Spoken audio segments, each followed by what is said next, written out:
Good morning students, welcome to your English class. Yesterday the topic that we have started was simple past tense. Today we will be taking a quick revision for that. Simple past tense क्या होता है या फिर उसमें किस तरीके के actions आते हैं. जैसे हमने simple present tense पढ़ा था and in that we saw जो रेगुलर एक्शंस होते हैं हमारे जो हमारी हैबिचुअल चीज़ें होती हैं, जैसे I brush my something that we do regularly. ठीक है, रेगुलर हैबिचुअल चीज़ों को हम उसमें लेते थे, राइट. और भी बहुत सारी चीज़ें हमने पढ़ी थी. बट टू रेफर थिंग्स, किसी भी एक्शन को होने के लिए हमने पहले भी देखा है कुछ प्रेजेंट टेंस में होता है, कुछ पास्ट टेंस में होता है एंड कुछ कमिंग फ्यूचर में होता है. एट प्रेजेंट जो मैं आपको पढ़ा रही हूँ ये प्रेजेंट है. ठीक है, कल जो मैंने आपको पढ़ाया था दैट वाज पास्ट. आने वाले टाइम में जो मैं आपको पढ़ाऊंगी that will be future, right. तो अब हम पास्ट के बारे में देखेंगे, सिंपल पास्ट टेंस. नाउ जैसा मैंने आपको पहले बताया था, when verb tell us about action that happened in the past.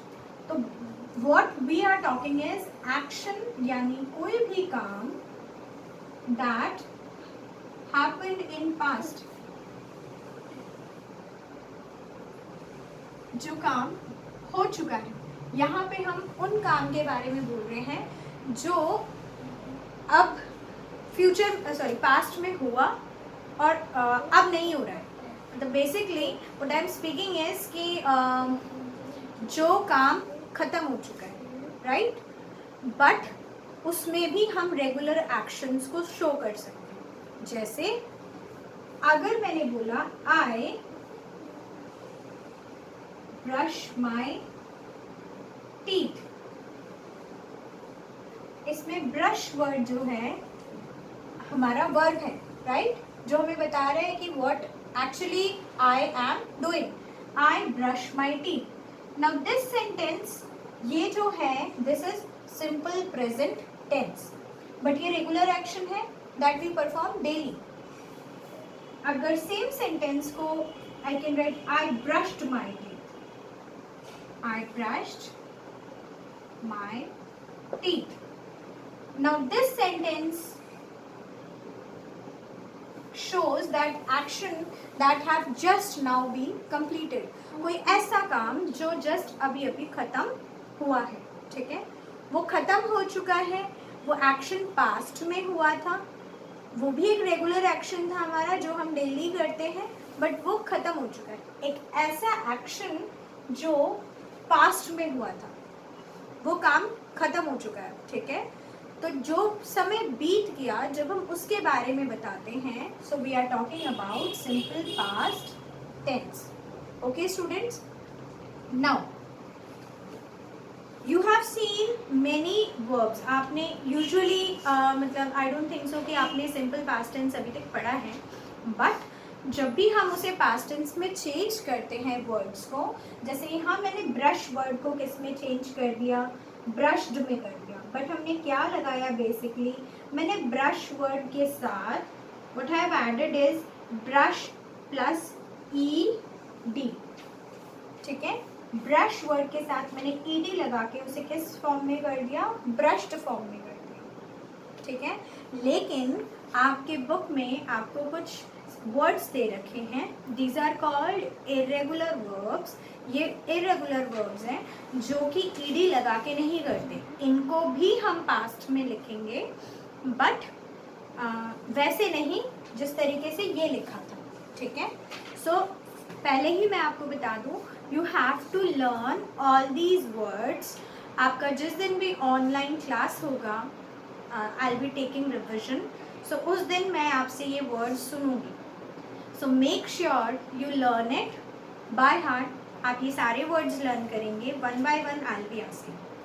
ठीक है, now there are we have around 12 words for you. See becomes saw, grow becomes grieve, feel becomes felt. Now ये जितने भी वर्ड्स हैं, सी का saw, grow का grieve, all these are present and they are changed into past words, right.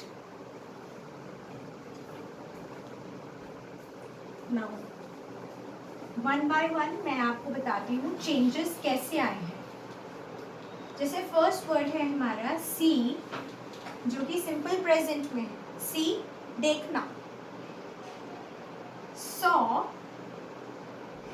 ये past का word है, देखा, ठीक है।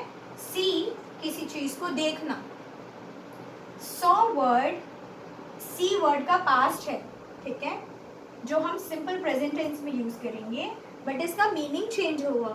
दोनों ही देखने का काम करते हैं, लेकिन सॉ वर्ड मैंने देखा, ठीक है।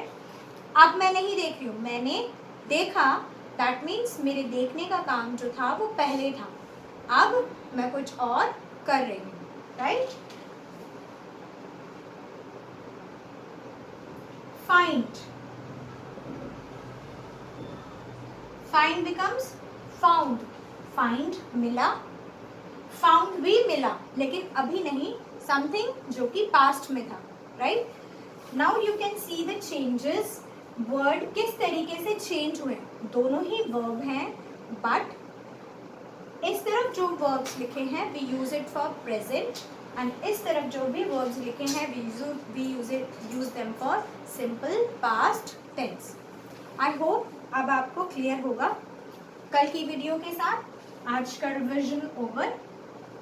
Now moving on to the exercise. Open page number 58 in your books. Now, fill in the blanks with the simple past form of verb in the bracket.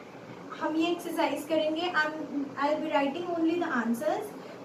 You have to complete this in your book only. आप book में ही करेंगे. Imran dash bracket में आपको क्या given है? Throw the ball at me. Throw मतलब फेंकना, ठीक है. Now, throw word का क्या हो जाएगा? Through, THREW। इमरान ने बॉल फेंकी, ठीक है। आई डैश द बॉल, आपको वर्ब गिवन है कैच, लेकिन आप कैसे लिखेंगे? आई कॉट द बॉल, मैंने पकड़ा। वी डैश सी नाज कमिंग टूवर्ड्स अस, सो हमने देखा नाज हमारी तरफ आ रही है, हमने देखा। तो सी का क्या? हम देख रहे नहीं है बेटे, हमने देखा, we saw. So see word को हम कैसे लिखेंगे? SAW, सॉ, हमने देखा। Get back home she dash say, तो get back home she said, उसने बोला। Father dash a new car, father bought. Fifth word, father bought, BOUGHT, bought a new car. Buy becomes bought. Next, the cat dash behind the curtain. Sorry, we dash run back home when. अब seventh में आपने देखा कि we dash run back home when it dash started raining. So we ran back. Run becomes ran. और similar sentence में when it dash starts raining. When it started raining. Now इन सारे ही words में आपने देखा मैंने ed नहीं लगाया था, राइट? तो ये सारे ही क्या हैं? These are irregular verbs. और ये रेगुलर वर्ब है जिसमें हमने क्या लगा दिया इसके साथ? ed। आपको ये जस्ट एक इंफॉर्मेशन के लिए है, या टू यंग, बट आपको पता होना चाहिए कि किस तरीके से हमने वर्ब्स को चेंज करा है। We dash keep the books neatly on the shelf. So we dash kept, keep becomes kept, हमने रखा। ओके स्टूडेंट्स, ये है आपकी एक्सरसाइज जो सिंपल प्रेजेंट टेंस के ऊपर थी। आप ये एक्सरसाइज को बुक में ही करेंगे, no need of doing in the notebook. लेकिन अब जो मैं आपको होमवर्क दूंगी वो तो आप उसे नोटबुक में प्रैक्टिस करेंगे। Okay students.